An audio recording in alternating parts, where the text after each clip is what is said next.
The great European cathedrals of the Gothic era were the largest structures of their day. In fact, they were the largest structures that had ever been built in stone. They dominated the small towns that erected them and could be seen for miles around. The development of modern cities around them, however, often obscured the effect they once had.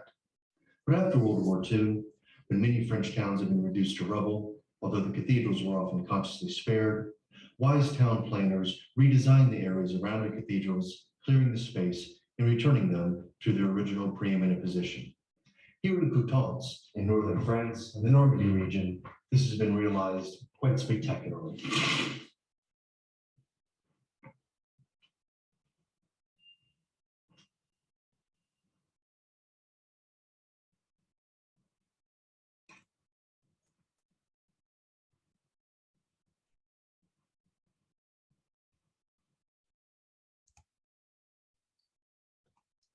Monumental buildings have long lives.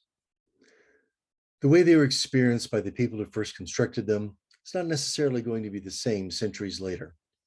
Buildings are expanded, renovated, restored after disasters, styles change, adaptations are made. And the way that we experience a building centuries later is going to look back with a sense of nostalgia as it looks through many centuries of innovations and reinventions.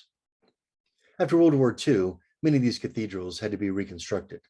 Some were modernized with modern steel roofs, others restored as close as possible to their original state. From the 1990s, the French have been cleaning and restoring their cathedrals, taking away centuries of grime and soot that has accumulated and bringing back the original color, the beautiful limestone of which they are constructed. But there is a second thing that we need to look at now. Take a look at this painting. It's from the 15th century. It's a scene of Jesus getting a circumcision.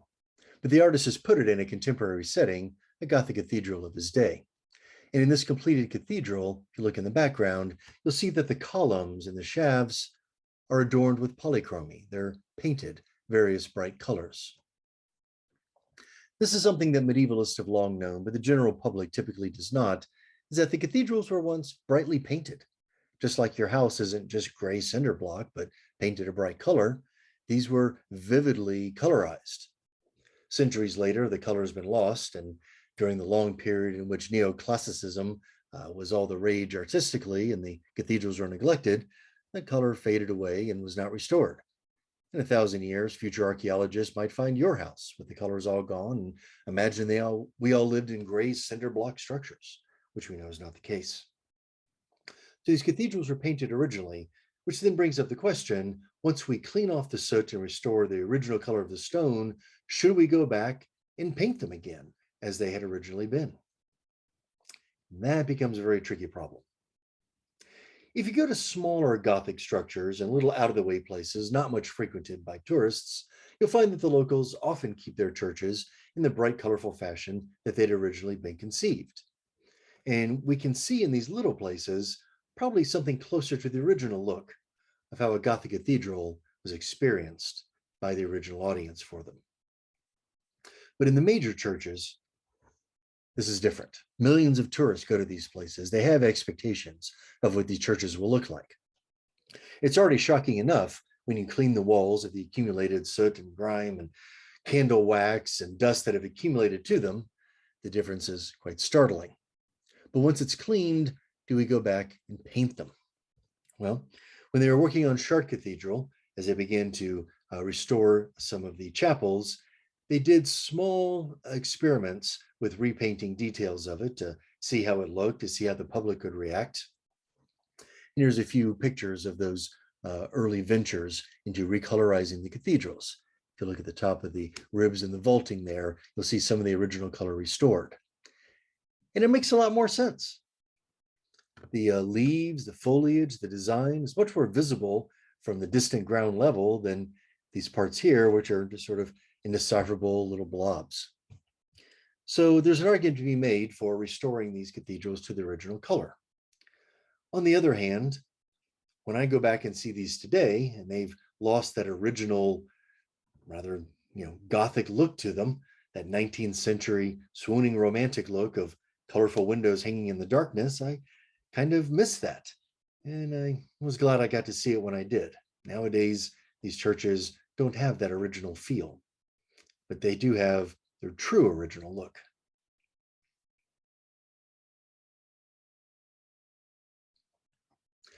On the outside of the cathedrals, it's a different question.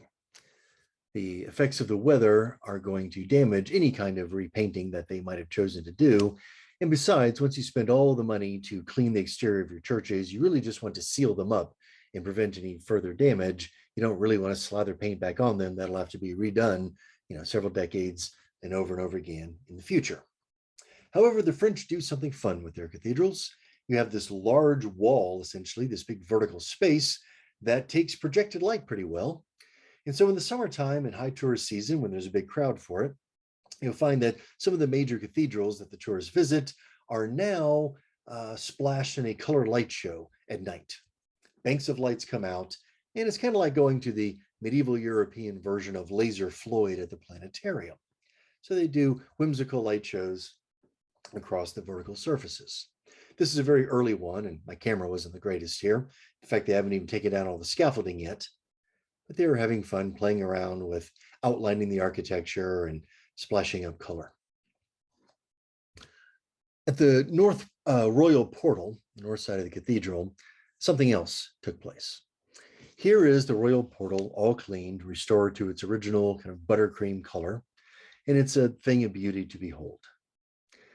And then at night, for the scholars that want to see how these churches looked originally, and for the interested general public, on the second floor of the building across the street, these giant robotic arms come out the window with banks and banks of colored lights on them and project upon the stone all of the original colors that they had been painted. And we know what colors they were because when they cleaned them, they took tiny samples and could see the microscopic flecks of color that were still on them. And so using a technique called color mapping, they take shaped light and recreate something of how this looked originally. Wherever you're watching this, if you're able to close the windows and turn out the lights and darken the room, do so now and get ready to experience how cathedrals looked to the original medieval audience that experienced them. Something like this. That is what a Gothic cathedral really looked like. Bright, vivid, colorful, inviting. To modern Western eyes, it may even look kind of gaudy to you. But color was expensive back then. And so a brightly colored church was a badge of honor for your town that you could afford such things, that medieval industry was providing the ability to sponsor such a structure. You can walk right up to the statues and see the flesh tones, the beards, the robes that they're wearing, all as if they've been painted. And this is a very early version. The technology has improved since then. My camera technology has gotten better as well. So let's take a look at a much more fabulous version of this at the cathedral at Amiens. Here in Amiens, in the capital of the Picard region of northeastern France, one of the largest Gothic cathedrals ever constructed was erected here in the 13th century. Hundreds of statues adorn the white facade. I think this is impressive. You should see it at night. Indeed. Let's take a look. Here is the west facade of the cathedral, newly cleaned, all glowing in this ivory white color. Later in that same day, just as at Lawn Cathedral, we find that the setting sun hitting it with light from a more horizontal angle causes the mineral oxides within for the stone to glow in this sort of rosy golden color. And then as the sky darkens and the crowds gather, the light banks come out, and Amiens Cathedral sits on an open square, so there's plenty of room to get just the right angle on these lights in order to recreate something quite spectacular. You play around with outlining the details and the architectural features, and then the light show begins. You can walk right up to the three portals and look at the hundreds of statues, the jam statues, all the portal statues, and see it as medieval people originally did.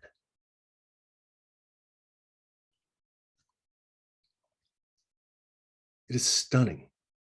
You can walk right up to it, and all the details of the clothing, the beards, the flesh, the items that they're carrying, all as if they've been painted, and yet all done with projected light. Here's a few before and after pictures to fully appreciate what they've accomplished with modern technology in recreating the original medieval feel of these cathedrals.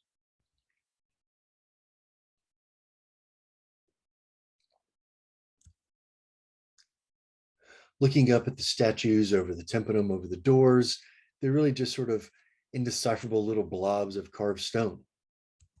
Colorized, the individual images pop, they're discernible, one can make out all the details. Of course, these were painted.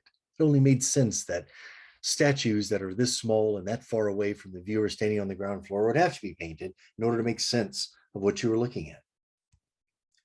The apostles, larger than life down near ground level, look fabulous in their newly clean state.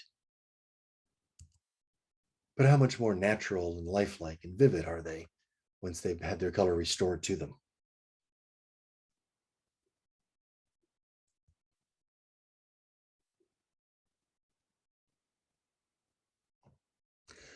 So this is what Gothic architecture and Gothic art really looked like. This is what they had intended. Nothing dark, nothing gloomy, but bright, uplifting, and colorful. The style that had begun at Saint Denis spread across France as builders traveled through, saw this amazing little church, and then reconstructed what it was doing on larger and larger scales. The skill of the artists, the carvers, the craftsmen, all increasing in this huge flurry of activity that accompanied the High Middle Ages. Eventually, builders would carry this style internationally, and we'll see the French style finding its way into Germany, Northern Italy, Spain, the Low Countries, England, and Ireland. We could spend 100 years looking at international Gothic and still not see them all. Let's look at least one. One of my favorite Gothic churches outside of France is in southern England in the town of Salisbury. Salisbury is about 4 miles from Stonehenge, easy to get to in any tourist venture that you may be taking in England, and well worth a visit. Salisbury Cathedral was built in about 40 years flat, which is incredibly fast for one of these massive structures. And as a result, it is all very stylistically coherent. Many of these churches have varied styles from various building campaigns as construction proceeded over the course of about a century. But Salisbury is all one unified Gothic expression, and it sits on this large grass field and allows it to just dominate the area and overlook its town. It's quite fabulous. And it's a wonderful place to visit if, like me, you're interested in medieval technology. People often ask, how do they manage to lift these heavy stones so high in the air without modern construction equipment? Well, they use the modern equipment of their day. They use treadwheel cranes. Tread wheels are sort of like a giant gerbil wheel. And you have 1 or 2 workers inside walking on the inside of the wheel. And as the wheel turns, the axle winds or unwinds the rope that lifts or lowers the load and moves it up into position. As the tower increased in height, one of these was built at the top of it, and it's still there. If you're there at the right time of day, small groups are taking up the tower to see the windlass wheel. They won't let you get inside, of course, but it's a fabulous thing to see. A lot of the wood has probably been replaced over the centuries as individual pieces rotted, but the entire thing is still the design that it was in the 13th century when it was constructed. Even more impressive is what you see on the floor of this cathedral. Here is the oldest still functioning mechanical clock and all metal machine in the world. This was the ultimate achievement of medieval engineers. They spent the 13th century consciously trying to build a reliable timekeeper.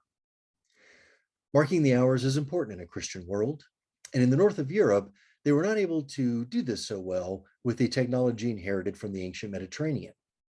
The ancient Greeks and Egyptians and Romans had hourglasses, of course, which are really just timekeepers.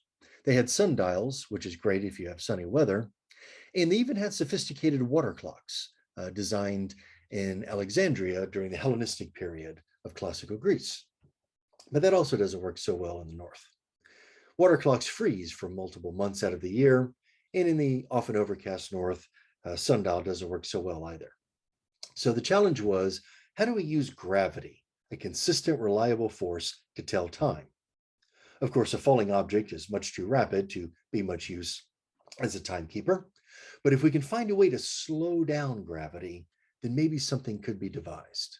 And so what they finally came up with, what Villard de Araucourt was working on in that one drawing, but which was finally achieved about 50 years after his time, was something called a virgin foliate escapement.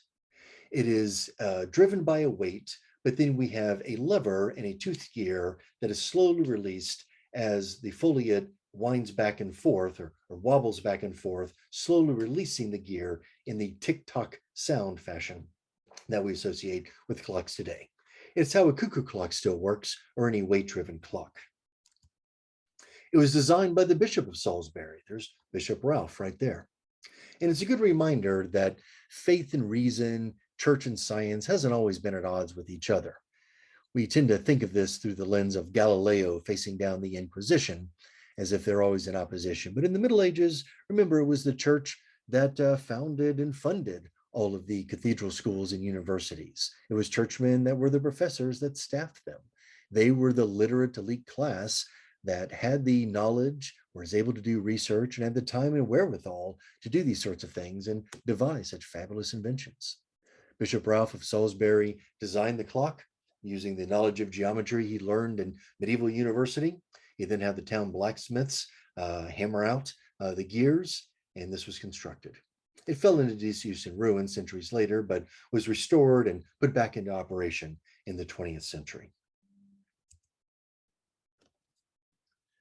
And maybe one of the most expansive and far-reaching desires of medieval engineering was to try to harness nature in such a way as to build a perpetual motion machine, a machine that would operate by itself.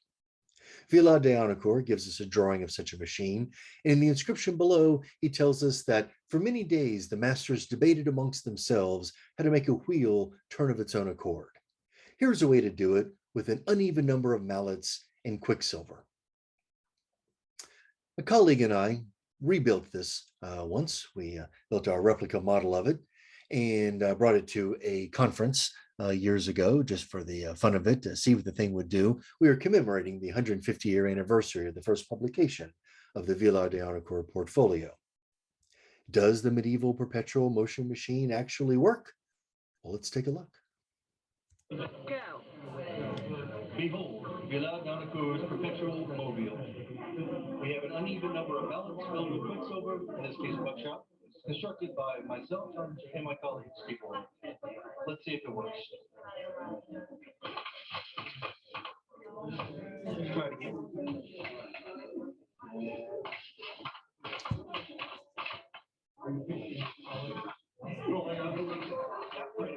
That would be a no.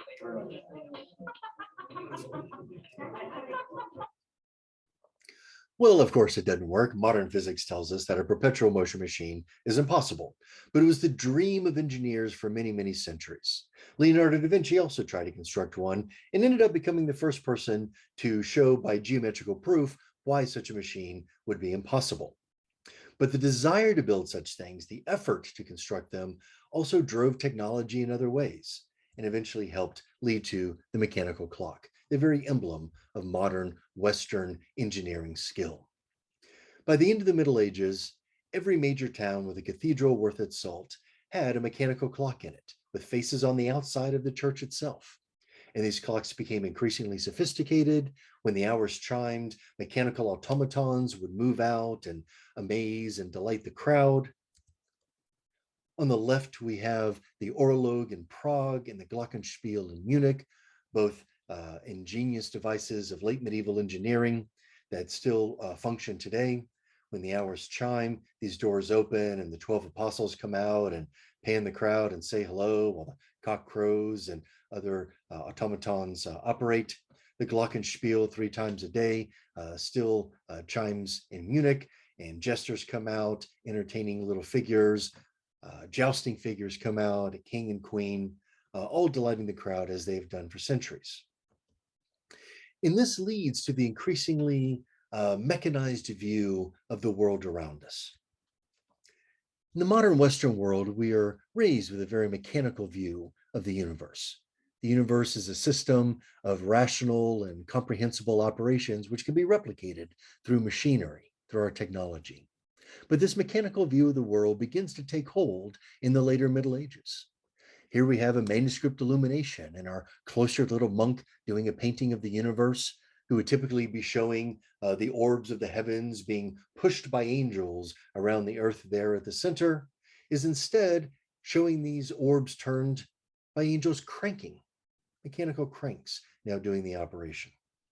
And here in this beautiful 13th century manuscript, one of my favorite images of all manuscript illuminated art, we have God as the divine architect, creating the world in Genesis, forming it in number, weight, and measure. And what does he have in his hand but the architect's divider, the tool that masons used to sketch out in direct applied geometry the shapes and forms of their cathedrals. And so they saw themselves as doing in small what God did on a larger scale, in applying reason and science and engineering to shape a beautiful and comprehensible world. These cathedrals are universes in small, the builders replicating God's handiwork down on the earthly plane. And finally, for those of you that still think that the Middle Ages was a dark age and that only the Italian Renaissance brought the light of learning and science and technology, I give you this to the contrary. Behold, the Domkerk in Utrecht, Holland. It is the tallest cathedral tower in the Netherlands still today, constructed in the High Middle Ages in the heyday of Gothic architecture. Here is a drawing of it in its completed state, showing the medieval dome tower, as well as the choir, which was also constructed in the Middle Ages. But once these two end pieces have been built, then the Black Death hit Europe. The bubonic plague ravaged the countryside, caused a third to one half of the population of Europe to perish, a disaster that brought a halt to all cathedral construction for several decades. When Europe recovered from all this and building began again, it was now the emerging Renaissance. And a lot of technical skill was lost. These cathedrals were the result of centuries of accumulated construction site skill and technical know-how and engineering prowess that have been passed down from master to apprentice and allowed for these magnificent churches to be built. But now a lot of that was lost. These Renaissance builders used stone to complete the nave that the earlier medieval builders had rejected as being inferior. But they thought they were Renaissance hotshots, so they used it and built it anyway. And they completed their church, at least briefly. In the late 16th century, a hurricane went right through Holland, causing much destruction. And here's how this church looks today. The medieval structures are still standing firm, but all that Renaissance stuff got blown away. The Dutch never got around to rebuilding the rest of it. Today, you can climb the dome tower, make sure you're in good shape. It is a long haul to the top. And you can look down and see in the pavement below the foundation stones that once held the short-lived Renaissance structures that had briefly connected the medieval buildings on either end.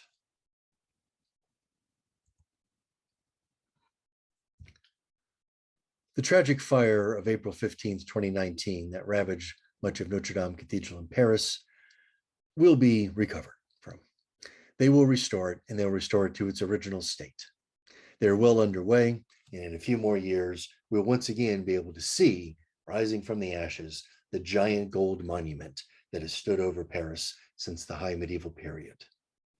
And tourists from around the world will once again be able to gather inside and be moved by the profound beauty that Gothic architecture creates. And as we're thinking carefully about Gothic, as we rebuild Notre Dame and ponder the long lives of buildings, perhaps now is a good time to rethink what the word Gothic means to us. It's time to abandon that sense of dark and gloominess that the 19th century gave us, along with the Gothic novel.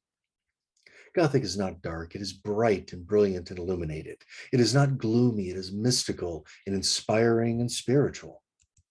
It is time to restore to the term Gothic, if we're going to be stuck with that term, the connection to the light that Gothic was always about. Ever since the days when Abbot Suger first read in the Pseudo-Dionysius, this depiction of God's church in heaven being filled with light, and when he designed a church that would capture this image. Gothic architecture has always been about letting in the light, light that illuminates and provides a mystical connection between this earthly plane in the heavens. Gothic, a term that should mean light and glorious, a kind of architecture that inspires piety in the faithful, but to anybody should inspire awe.